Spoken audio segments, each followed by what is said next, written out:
Louise, 17 ans, venait de déménager dans un petit village entouré de forêts épaisses et silencieuses. Ses parents, en quête de calme, avaient acheté une ancienne maison à moitié en ruine.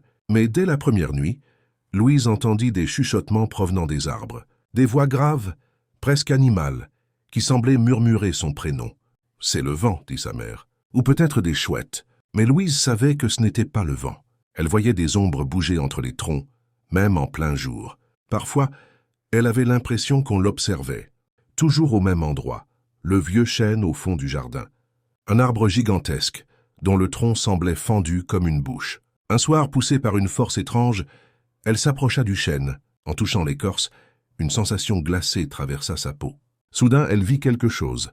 2 yeux, jaunes, lumineux, qui la fixaient de l'intérieur de l'arbre. Elle recula, terrorisée. Mais cette nuit-là, dans ses rêves, elle se vit marcher pieds nus dans la forêt, guidée par ces mêmes yeux.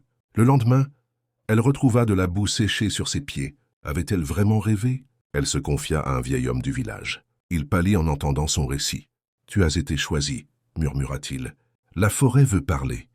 À travers toi. » Parler de quoi? Elle est en colère. Quelque chose a été volé. La nuit suivante, elle suivit les murmures. La forêt s'écarta devant elle. Les arbres semblaient vivants. Et là, au pied du vieux chêne, elle trouva une boîte enterrée. À l'intérieur, un cœur desséché enveloppé dans un tissu ancien.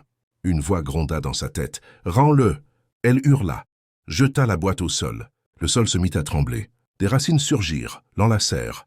Elle s'évanouit. À son réveil, le cœur avait disparu. La boîte aussi, mais le calme était revenu. Plus de voix, plus de regards. Louise pensait être libre, jusqu'à ce qu'elle se regarde dans le miroir. Ses yeux n'étaient plus les siens, ils étaient jaunes.